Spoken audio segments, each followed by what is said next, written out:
Hello and welcome to another episode of Other Record Labels. I'm Scott Orr. Today's episode is very exciting and we're back from a tiny little break over the summer.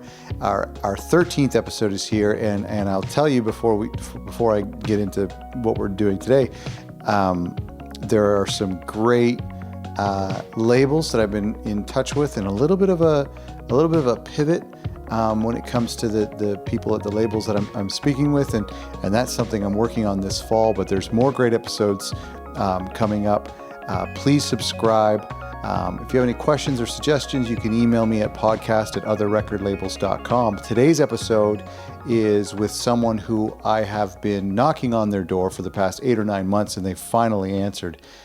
So I'm so excited to talk today with Jesse Frick of Father-Daughter Records. And if you're in the indie music scene, or if you're anything like me, this is a label that you've admired and looked up to. And so it's such a privilege to have Jesse on the show today. Before we get to that, let's talk about how you, the listener, can get 10% off this great ebook from Work Hard, Playlist Hard.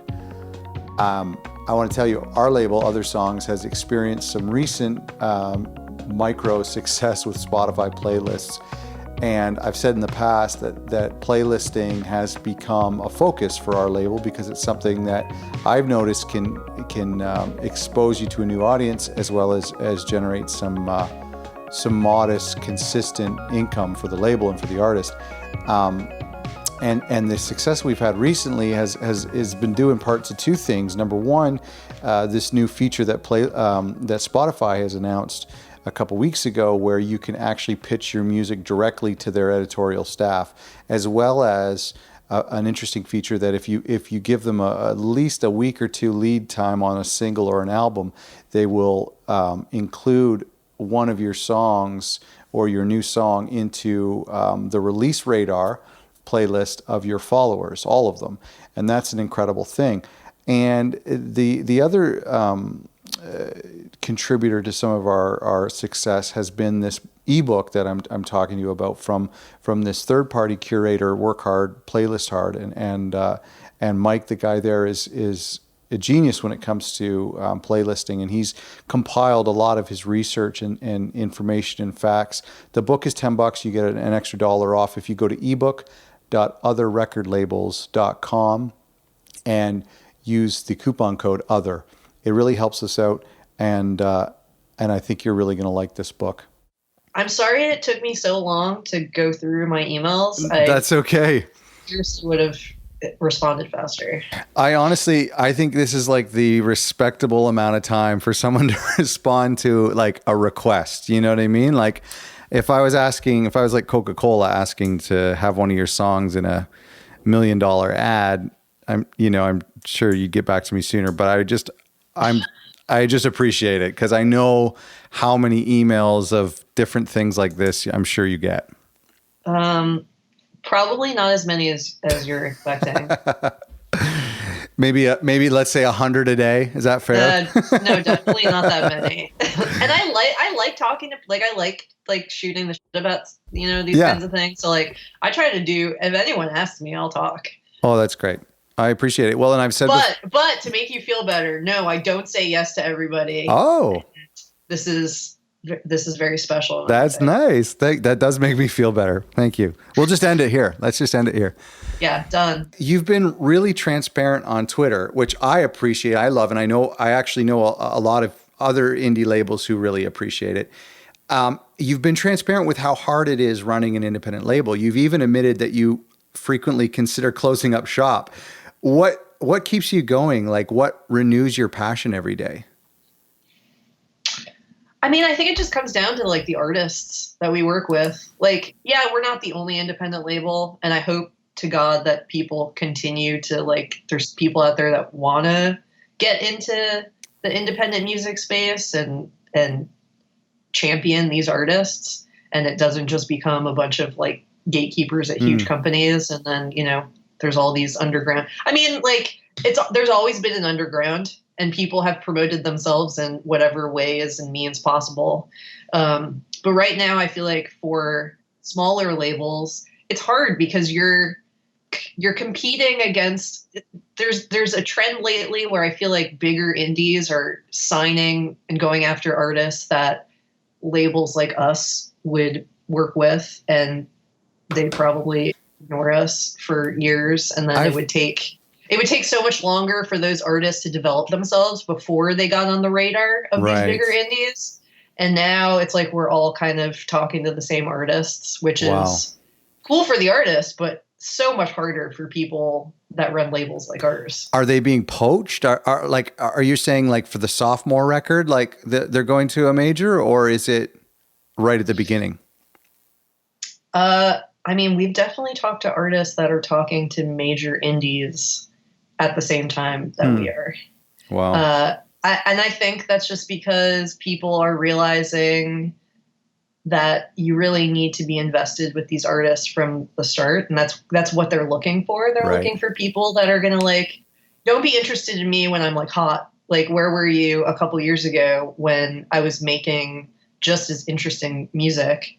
Yeah. But I wasn't on your radar. Yeah.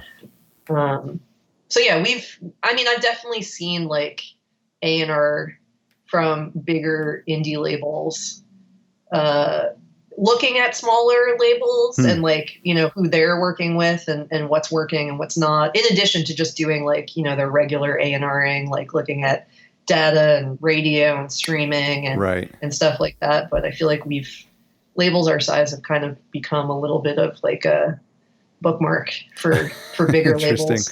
Does that change where you go to look for bands then? Do you go back even further?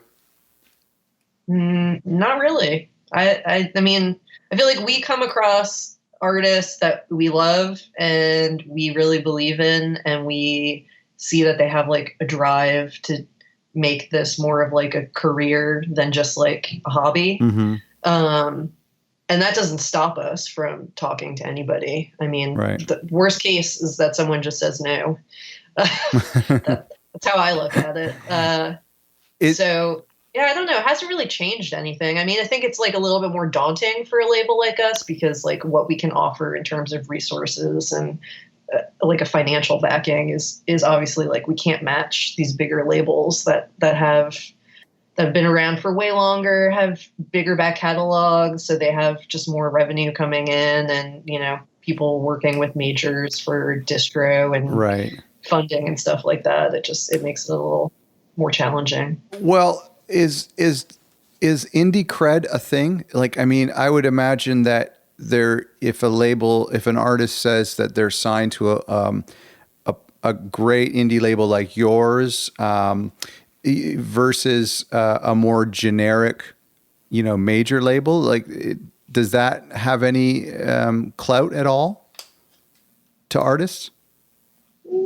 I mean, every artist wants something different. I mean, some people like understand that building a foundation, whether it's like locally or with like more of like an underground music community, like that's going to be important to their like long-term goals.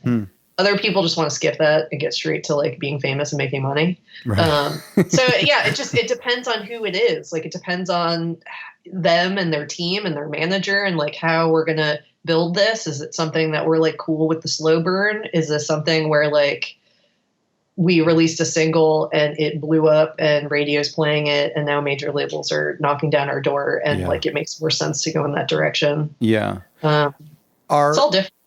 I want to, sorry, I'm following this tangent a little bit. It's just, I find it kind of interesting, but are major labels doing a good job with these indies? Like if they are signing them, is it working out? I mean, I don't deal with like major labels all that much. I think they're on like a completely different level than what we do. Cause they're definitely more data driven. Okay. But like the major indies, I see what you're saying. You're like Sub Pops. Okay. Like that. Okay. I mean, they know what the hell they're doing. They were in our position at one point, 20, 30 years ago. Right. That's interesting. So, so I want to go back to your, kind of your outlook. Do you have a positive outlook on the music scene today?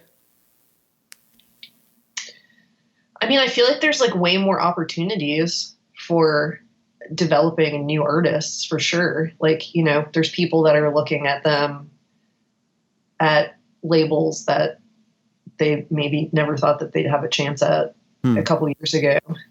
I think it's a great time. It's a great time. It's also a terrible time to try to make music. But I think that that's kind of before the internet. Like, it was even terrible back then because, like, how do you get heard? Yeah. And now we have the internet, and now everyone could hear you. But now there's just so much noise. How do you stand out? That's so true. There's always challenges, but I think with streaming, the internet, it makes marketing, PR, booking, like it gives so many more opportunities to an artist, either to do it themselves or to do it on a smaller scale and grow things themselves. Whereas before there was like literally gatekeepers that you had to get through in order to make it to that next level.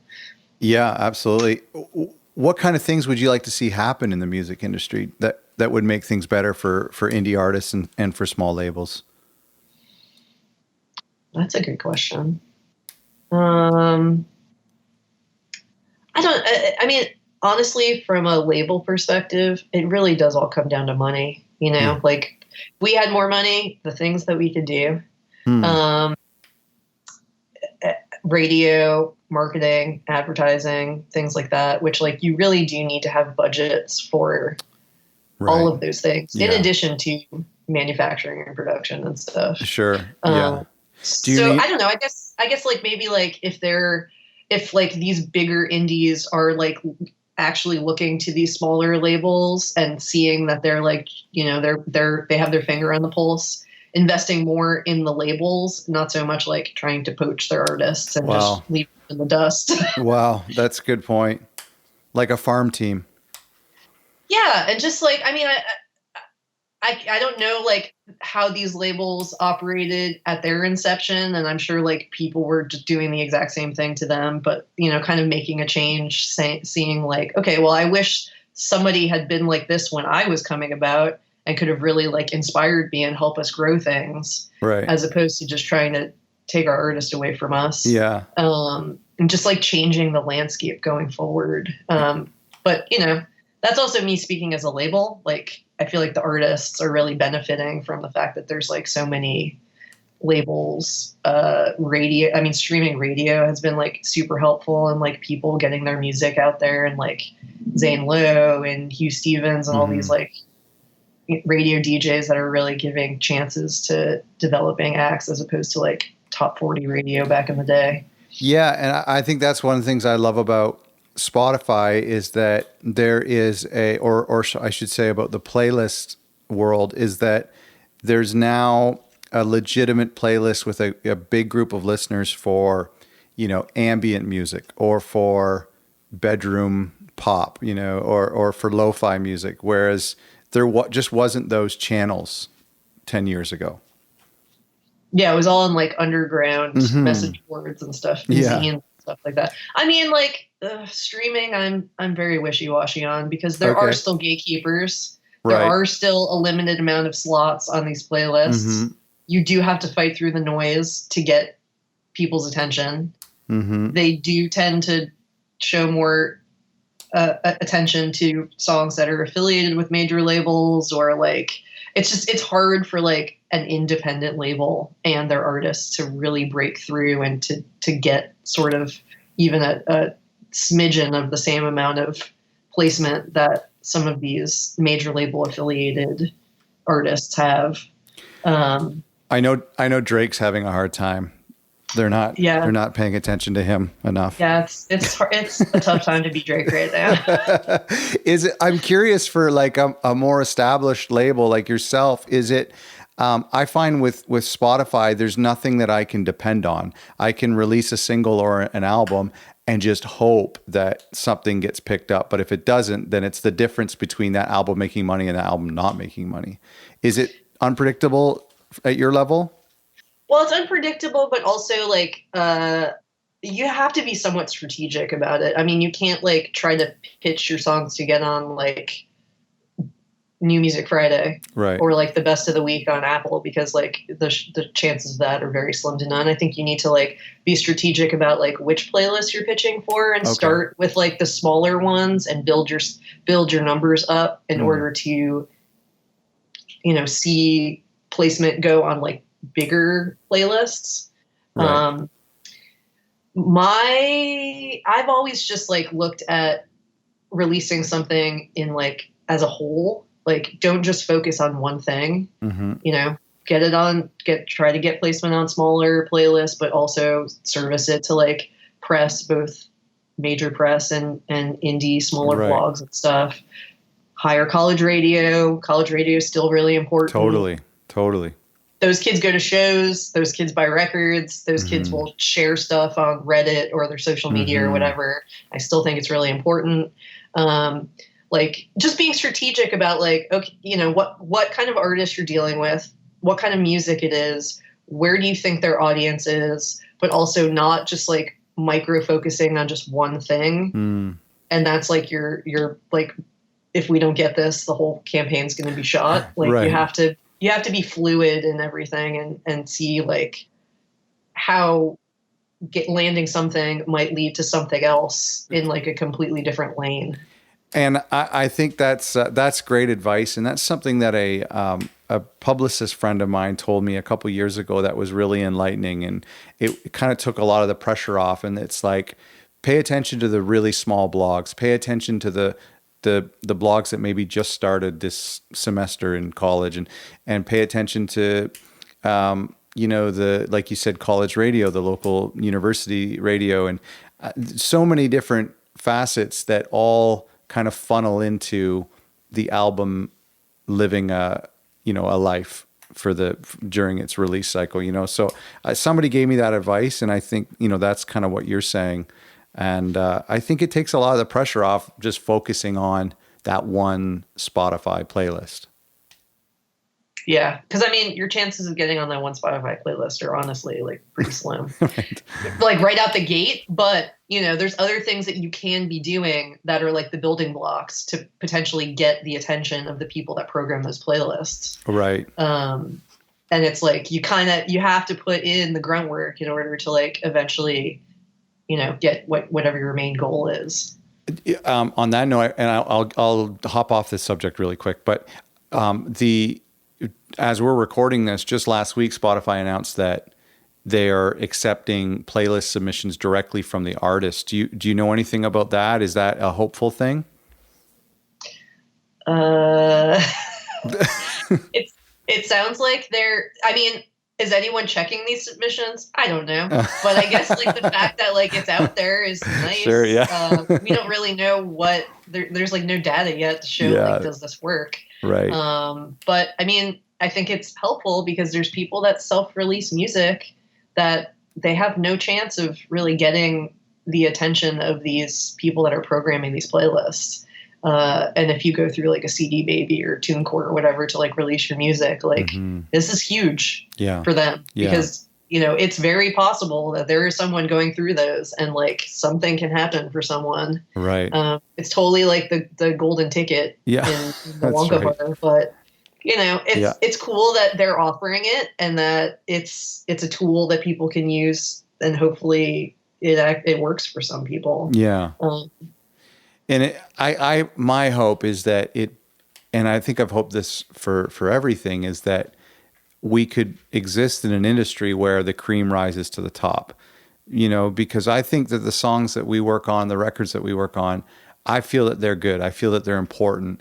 But then I get so discouraged when I think this is a great record, but I don't know how to weasel my way into some of these blogs or some of these curators. And then I get discouraged that people aren't going to hear this great music.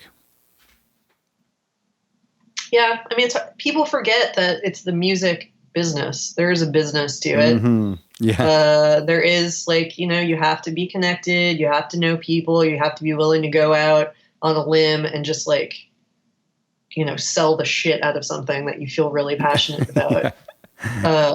And yeah, it sucks. Like sometimes stuff falls under the radar, but also because music exists in places like Apple Music and Spotify and Bandcamp, especially, Mm-hmm. or on like these smaller blogs, or streaming radio or whatever. Like things get discovered whenever the person discovers it. I always like, my thing is like, music is never old, because if you're Yes. hearing Yes. it for the first time, it's new to you. Yes. Like kids are discovering like the Beatles and the Rolling Right. Stones every single day. Right. So there's always going to be something that's new to somebody else, which to me is exciting, because the industry likes to put timestamps on, an Totally. album that comes out and you're like, after 6 months, it's old. And it's like, it's not old. Like, especially to people who are discovering it, like it's always going to be new, and you just have to find kind of creative ways of keeping it fresh and keeping it in people's eyes.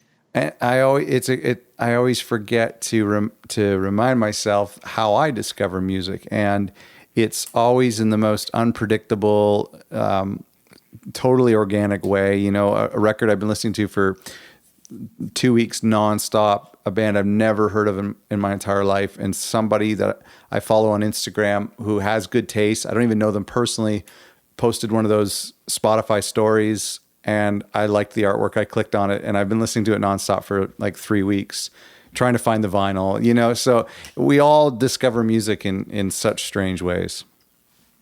It's true. Yeah. And then I think like my 4-year-old nephew, how is he going to discover music when it's time for him to start discovering music? Right. And like, even just seeing like kids these days, like what they gravitate towards, like he totally watches videos and listens to music on YouTube, which I'm sure like my sister has, that's how she's finding it. Right. But like, is that going to be like ingrained in his music discovery? And that's like what he chooses to use. Is he going to be like, oh, YouTube's like old, and like starts, I don't know, going on some like weird random rabbit hole message board or something, and just like it's interesting, because like some people don't want to do the digging and they want to have it right in front of them. They have a limited amount of time for music discovery, and that's just how it is. And then there's other people that get such a kick out of just like finding these like gems that are so hidden. Yes. Which is why I think music is great, because like there's something for everybody. If you're that person, or if you're just the person that like, give me New Music Friday, tell me whatever's new according to the people that program this. Like that's totally fine too. Yeah, no, that's true. Tell me about how the label first got started.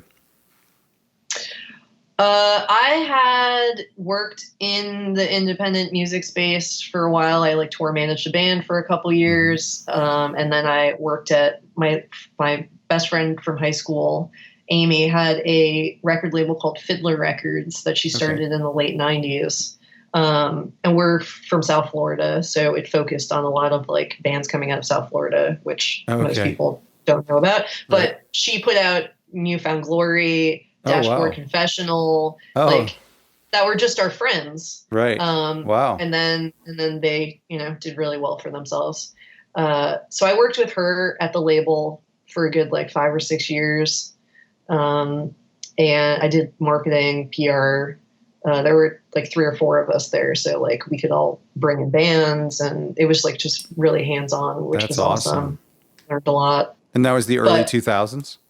Yeah, that was the early 2000s. Okay. And then I kind of went and focused more on like PR. I was a publicist for a good number of years. And then I just loved the ecosystem of a label. I loved like just being really creative and working directly with the artists and seeing them succeed and seeing things grow is just like, I get such a high off of it. But working at someone else's label, it's not 100% your decisions and your signings and stuff like that. And I'd always wanted to just start my own label and release music by people that I'm so like entrenched in the indie underground developing world that there's so many great artists out there that I feel like are a little lost in the sauce sometimes. Right. And my dad, growing up, my parents were really young when they had me, so like music was always around, and he was going to concerts and stuff all the time, and so I just like joked with him like I kind of want to start a label, and he was like, "That'd be cool. Like, could I help out? Could I help out?" I was like, "Sure, I guess." So we both didn't really. I mean, I kind of knew what I was doing, but like I had never manufactured something before. Right. I like had no clue how to do it. What's the right way of doing it? So yeah, so we start. It's literally me and my dad. That's amazing. And we pooled our money and put out a couple 7-inches in the start, because that's kind of, I felt like that was like the ecosystem of independent labels. When we first started, there were a lot of labels that were doing 7-inches and singles and stuff. Yeah. A couple labels we've talked to have started that way with the 7-inch. Which I still love the 7-inch format. I think it's awesome. I collect 7 inches. I know like it's probably not as, can't sell it as well as you could before, but I don't think it's necessarily going anywhere. Sure. Yeah. But yeah, I mean, now it's a little harder though, because like to manufacture a 7-inch is pretty much the same price as a 12-inch. Right. Yeah. Yeah. I've seen that. Yeah. Just a little harder to sell a 7-inch because you're like just trying to make your money back. Yeah. But yeah, it was cool, like seeing all these labels just doing all these like micro releases. It was really awesome to be around. Totally. And so so your dad says that he's going to come on board. Did he have a role? Like, was he like just a supporter, or what was his role? What is his role today?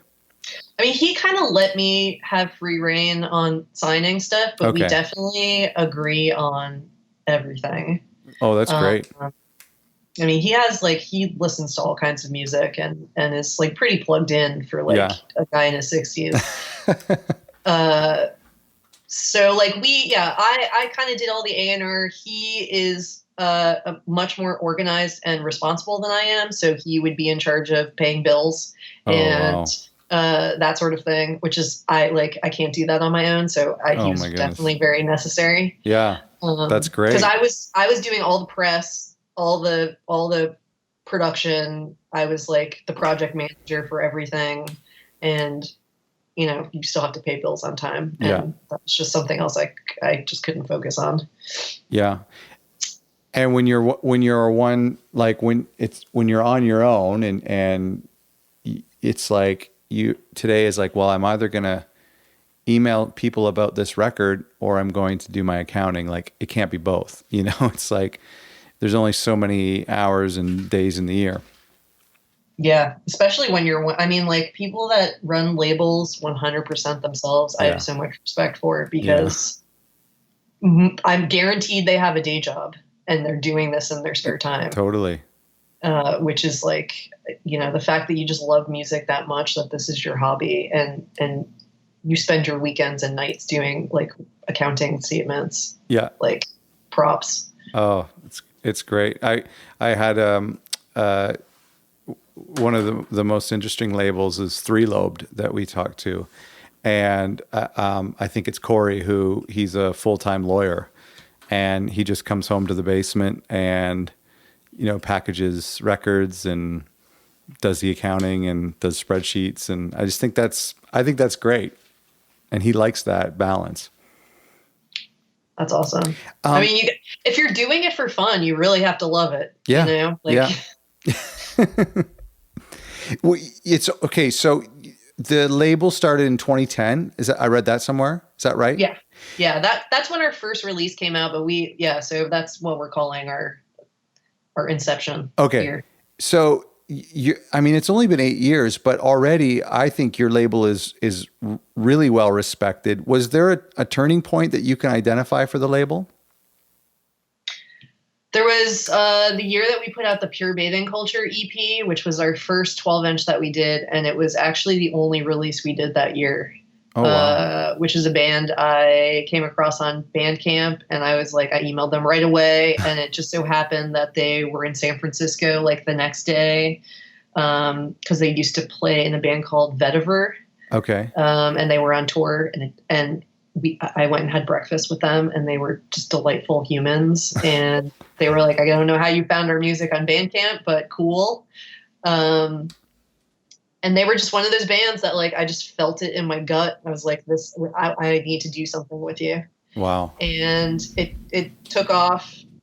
And I mean, for us, like, you know, their Pitchfork wrote about it, Wow. and Gorilla versus Bear wrote about it. Like these like sites that we've been like just trying so hard to get the attention of. Wow. And yeah, it sold really well. We've like repressed it numerous times.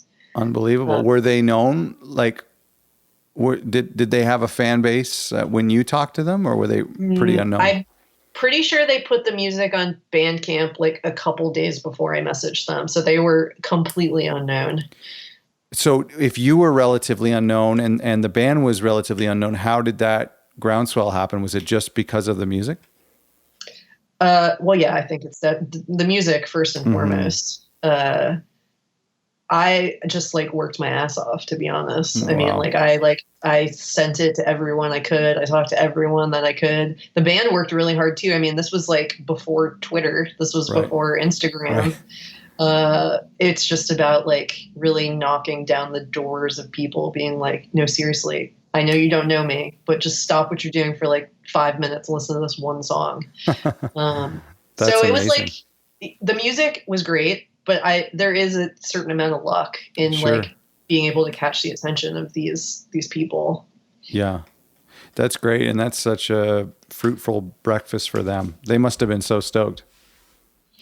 We were all stoked. I mean, I still to this day, the fact that people are willing to give us a chance to like help share their music is still a huge thing for us, because the label's really not that old. I mean, it feels like I've been doing it forever at this point, but we're still relatively unknown. Like we're still getting our shit together and growing, and like people trust us enough to want to like be affiliated with us and like trust us to get their music out in like the way that they want to be represented. Like it's still, we don't take anything for granted. Yeah, that's amazing. When you had talked to them, where were they at with a record? Did they have a record they were done, and were they looking for a label, or what stage were they at?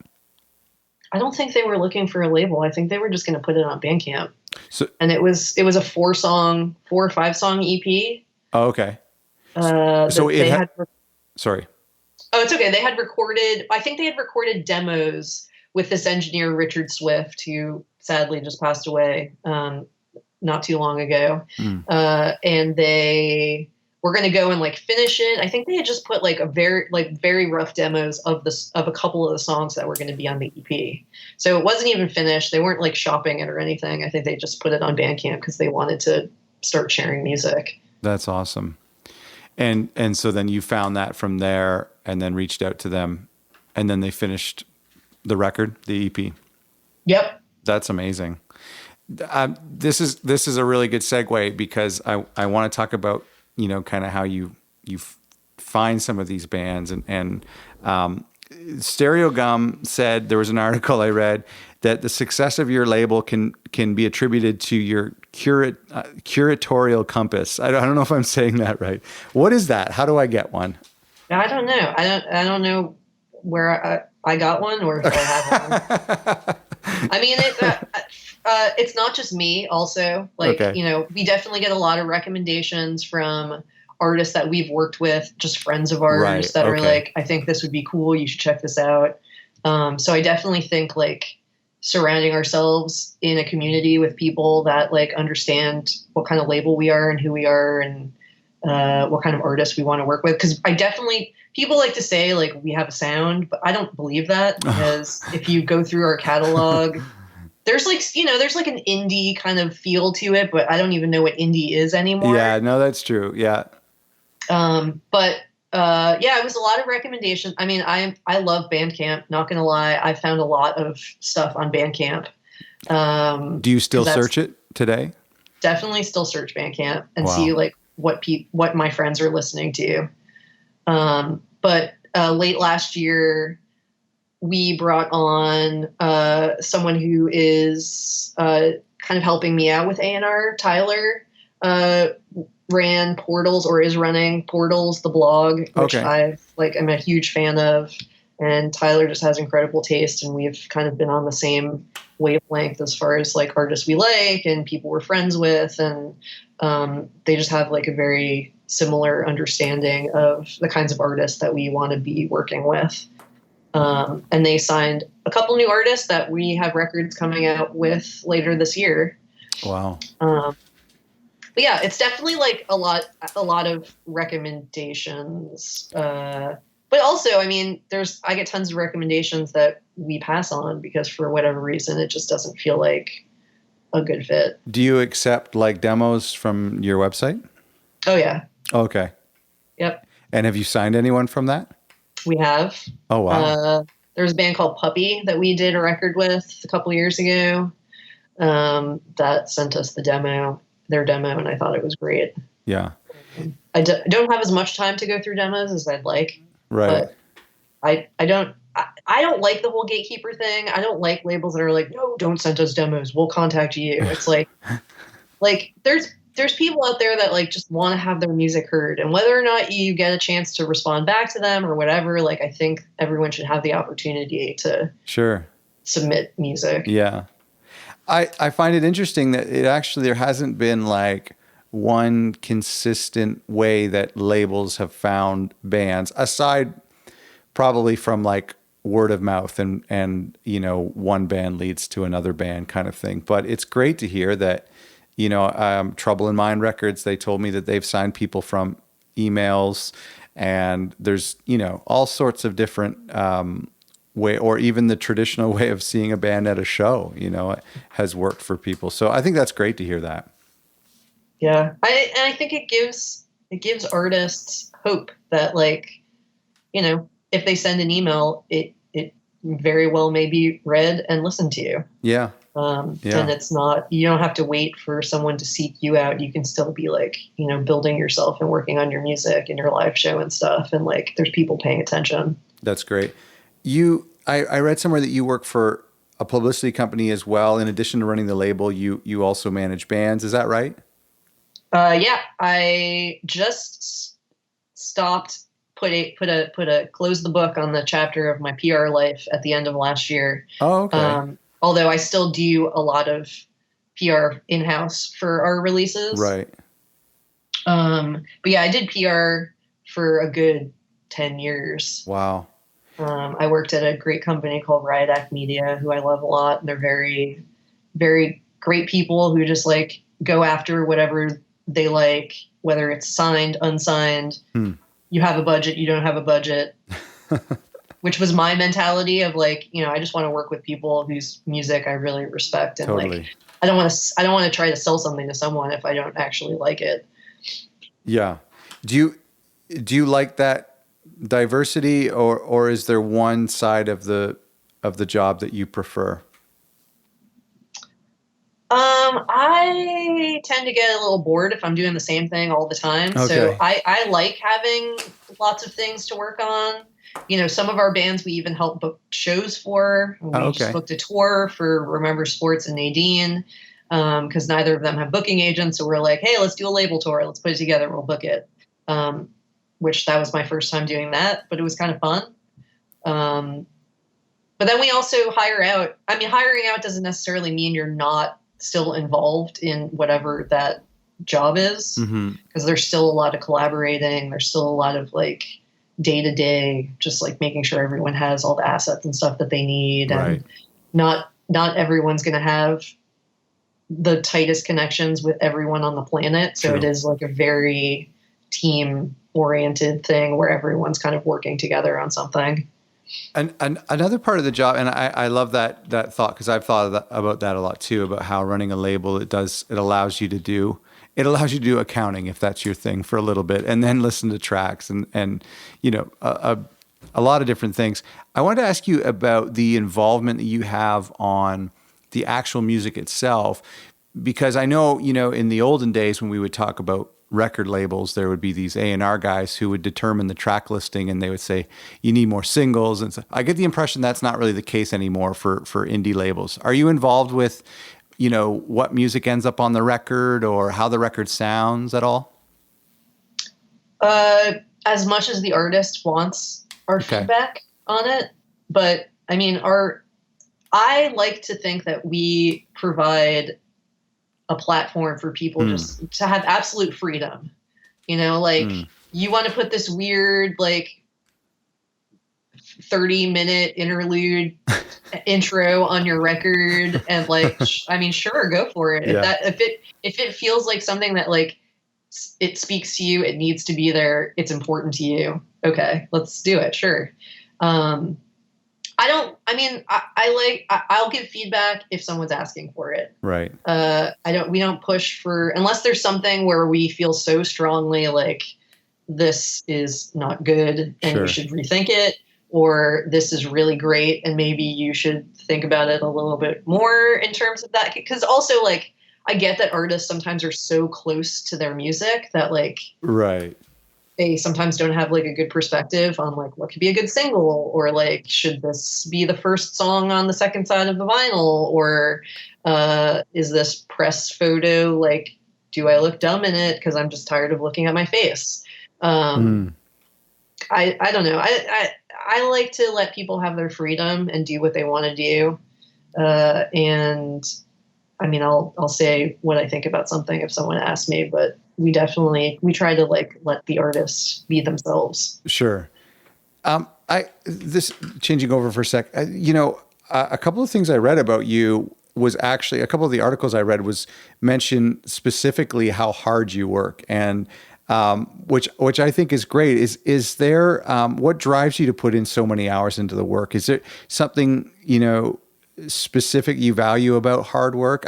I ask this because I find sometimes, like, lately our society has been overly concerned with burning out or that work-life balance. But I also feel like that a lot of people use that as an excuse not to work as hard as I think entrepreneurs probably need to be working. Like, why do you value hard work? I mean, I guess like I've never had things just come to me. I mean, I don't come from like a wealthy family. Like, Right. I had a job in high school just to like help pay for my first car.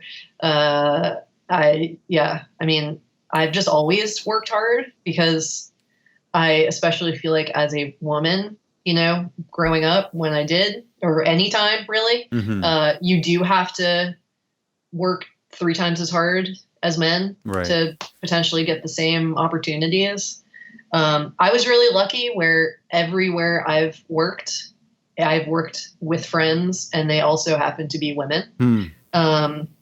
So I don't know. I guess like for me, I've never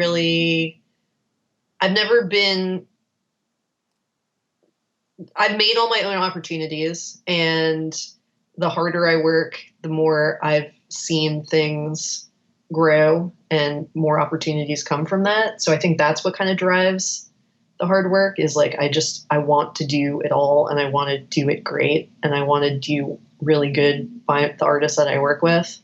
And if it means I mean, that's to be said that, I do focus a lot on, I go to therapy once a week and just try to better myself, because we're all human, and you are going to get burnt out, or you're going to be sad, or you're going to be angry or upset or frustrated. And so I'm very vocal about mental health and keeping, you got to be good to yourself, because you can't be good to other people if you're not good to yourself. Yeah, totally. I mean, I also think I'm just like, I'm getting closer to 40. So like, I'm realizing like I need to go to the gym. It feels really good to like go on a long walk and just like clear my head. Yeah. I mean, I definitely have gotten to the point where I've like been very close to just wanting to like throw in the towel, because I think, but it's also because I think I was just like overworking myself and not realizing that like I need to take care of myself as much as, how much effort and time I'm putting into the things that I'm working on. What kind of things encourages you? What's something that would make your day? Like, what kind of email or what things happen with the label that really lift you up? I mean, honestly, when I get thank yous from who?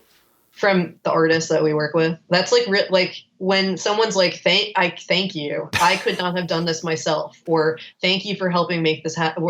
Like, that's like then we know we're doing something that's Yeah. like really making an impact with somebody else. I mean, that's honestly whenever, and I don't get thank yous all that often. But when I do, it's that's all I can ask for is like, okay, you're recognizing that like we busted our ass to do this and you're thankful for it. That's so Um, good. I mean, honestly, like, yeah, money would be great. More like attention would be great. But when it comes down to it, if someone's like really stoked with how something worked out, like that feels the best. Yeah. Oh, that's amazing. Um, you've also been transparent about the sexism that you've experienced in the industry as well. Can you go into that a little bit and describe your experiences of sexism while running the label?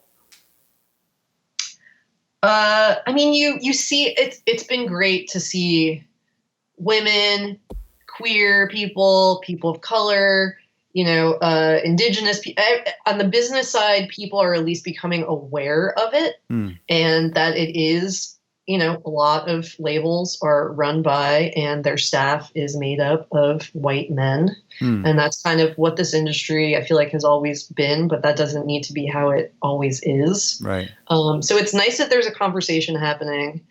It'll be interesting to see if the conversation turns into, some of these labels actually do diversify. Because I think as important as it is to inspire artists, and I think people like the roster of labels, you're showing how diverse it is, and people are definitely like thinking more about the kinds of people that they sign and they want to work with, and Yeah.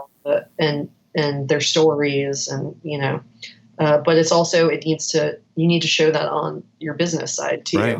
Yeah.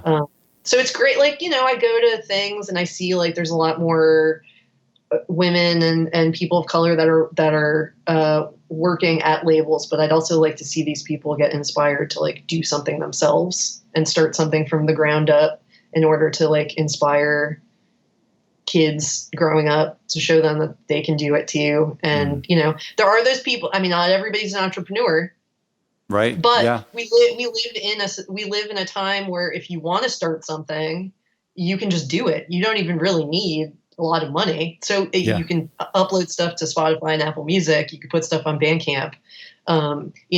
Obviously you need money for advertising and marketing and stuff like that. But to really like just go for it, you can do it. Right. But it's kind of hard to show people that that's a possibility if the label staff and the owners aren't really reflecting that there is that opportunity for people. So Totally. I don't know. It's still hard. Mm-hmm. I think labels really do need to put their money where their mouth is and actually like give minorities and queer people and women a actual like chance to shine and show that they're just as capable like on the business side as like all these fantastic artists that are finally getting the attention they deserve. Yeah, more than just like you say, more than just signing one band or a few bands, but doing more of it behind the scenes. Yeah, and I mean, like, ultimately, like, I would like the label to get to the point where, we maybe have some more staff, or I can take some time to, like, I want to inspire people in both in my community and just, like, everywhere to show, like, show kids that there is an opportunity for them to do something that before maybe they thought, like, was so impossible for them to do. Right. And, like, to go and, speak or like meet kids. I mean, there's so much more like outreach like on the ground that I'd like to be able to do. Just beyond, tweeting. Yeah. Let's do something on Instagram. I think you should. That would be great. And I'm not saying this just because we're recording, but I've noticed on Twitter that there's a lot of people who look up to you, a lot of people who appreciate your voice. And, I mean, you've been brought up by quite a few labels, some smaller labels, and even Portia, Kill Rock Stars mentioned you in our first couple of minutes. I mean, I think you do have that voice. I think that's really, a lot of us appreciate it. Thanks. Yeah, I mean, no one's saying it, and I can't help but be honest. Like I don't think it's benefiting anyone to like not know that like it's hard to run an indie label. It really is. You run out of money. You get back. You know, you're like you owe people money on invoices. Yeah. You've worked so hard for a year plus on something, and it doesn't take off the way that you were expecting, and you're in the hole. Right. It's like if we keep putting this like shine on like a label is like you get signed and you get money and then everything's perfect. It's like that's not reality. That's not how it really is. And I think like our artists then have like a different sense of respect for us because they do realize like we are working fucking hard and we are putting our own money and time and energy into this. And you know, it's not just like something that's going to be served to you on like a platter. Right. It changes everyone's kind of dynamic and like how they like approach, you know, working together on projects and records and stuff. You said that, you know, you would encourage people you said that people can start labels today. Did you consider yourself an entrepreneur? Did you feel growing up that you had that entrepreneurial spirit? Do you consider yourself an entrepreneur today? No. Okay. I'm not very good at the business part of it. I'll be honest. I'm like, you have to be good at running a business to be, well, I guess you could be an entrepreneur. Am I a good one? I don't necessarily know about that. Okay. But I like the creative part of running a label, but I also, you know, then there's the business side. So you have to find somebody, right. Or if you do it yourself, that like you can collaborate with, where like all of your bases are covered, and you know you're working towards something. But I mean, I'm just doing what feels like what I should be doing. It just feels right. Yeah. I never like went into it thinking like I'm going to start a label and by year 3 we're going to have hit $300,000 revenue, whatever. Yeah, like, no, it's true. Yeah. I don't think about that, but also maybe that's like kind of biting me in the ass because I don't do that. Well, I would think that if someone is this complete pure entrepreneur, I just feel like a record label would be the furthest thing from what they would do. Yeah, if your idea of like entrepreneurism is like making money or being successful and like buying like a mansion or a boat or something, this is definitely not, you're in the wrong business. Right. I feel like one of the parts of an entrepreneurial spirit, however, is creating things and creating something from nothing and helping everybody involved who's creating that. So I find great pleasure in working with the bands who are great musicians and great artists, but it kind of ends there. And so even just helping them say, you know, these tracks are great, this is good enough, you know, this is 10 songs, this is a record, people need to hear this, and trying to be that conduit between the listener and the artist. I do find that it's entrepreneurialism is sort of, you know, almost a synonym for a creative. Yeah, I mean, I guess it's this. I mean, you want to create something that there's like a void of, and that's you know, Apple started because they wanted to create this computer that doesn't exist already. Right. Yeah. I mean, I think it's a little harder to be an entrepreneur in music unless like you really do have like a focus on we're trying to do something that nobody else is doing. Right. Yeah. Otherwise, you're just another record label, and unless you know you have money that you can compete with another label to offer people, it's like okay, how are you different from everybody else? But I guess that's like why streaming was so like mind blowing, is because it created something that didn't exist before. Yeah. It changes the whole trajectory of the music business. And it snuck up so fast. It snuck up so fast, and now it's everywhere. Do you think that you kind of answered this earlier on? Do you think people should start a record label if somebody had an idea to start a record label out of their dorm room? Would you encourage them? 100%. Yeah. Why? I mean, if you really love music that much that you want to, you know, put your blood, sweat, tears, and money into somebody to see them succeed, like the artist will always be there. Yeah. So Right. so why not? You Right. know, if you really believe in somebody, why not? Worst thing that happens is like you had a great experience, you lost some money, you're a little tired, you don't want to do it again. Yeah. Um, but I mean, I think the music industry needs people like that. Mm. We need people that are going to help shine a spotlight on music and artists that are not the first song on a playlist. Mm. You know, there's still such a demand for people creating that groundswell from the start that, like, I mean, it would be really sad if like people just stopped, you know, wanting to help these artists. Yeah, totally. I don't know. I think it brings a lot to like our culture for sure.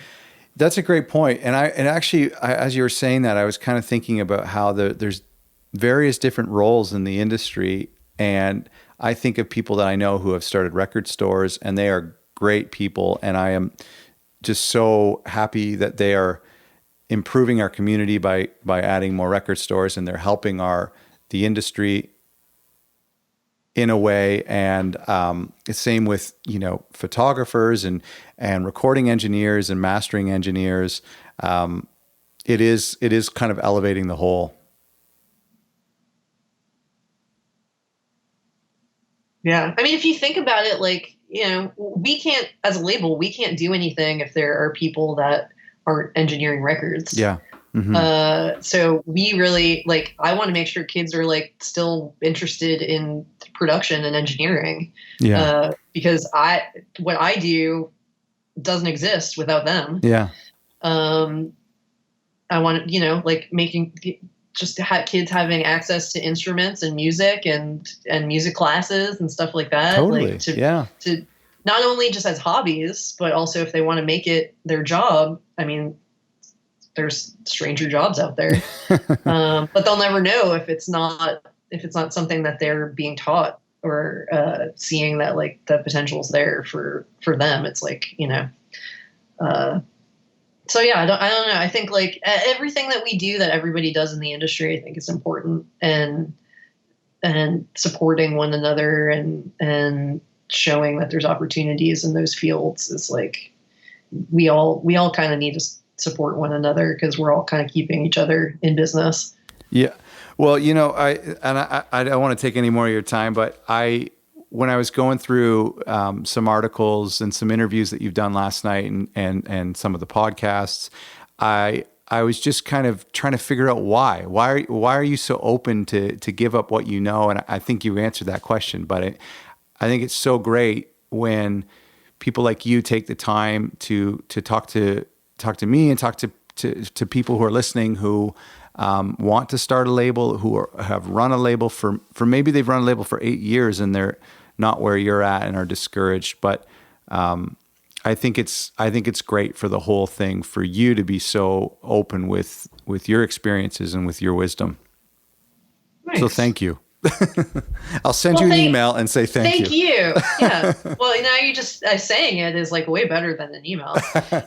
Yeah, I mean, like it's like I feel like there's so much competition when it comes to labels and people that work at labels that like we forget like we're all doing the same thing and we're probably like miserable half of the time and we're just feeling like defeated, and like it's okay to just be a human being and say like, yo, I know we might be going after the same band, but like I really appreciate what you do, and like I kind of like that like we're like, you know, competitive peers. Like this industry, sometimes people forget that they're dealing with like human beings. Right. And I mean, I definitely have my faults, but I try really hard to just be like a person that's like there for other people and there for myself, there for artists, other people that run other labels. Cause it's like, it's a hard job. Most of the time you're not even making your money back. You're just doing it out of the goodness of your heart because you want these artists to be heard. And sometimes it's a real thankless job and no one else is going to understand that aside from like other people that run labels. So I think it's important to have that community and have that conversation and like be there as fellow humans to one another. Thanks so much for doing this. Thanks for asking me. I'm sorry it took so long. Oh, come on. answer your email, but we made it happen. We made it happen. Thank you for listening. Check out Father Daughter Records at fatherdaughterrecords.com or fatherdaughterrecords.bandcamp.com. Check out their records. Buy a record, buy a tape. They just are releasing a book, which is really cool. Check that out. Follow them on Twitter. Follow Jessie on Twitter. She's a valuable asset to follow on Twitter. And you can follow us on Twitter and get in touch with us at Other Songs on Twitter. Please subscribe to the podcast, and thanks again for listening.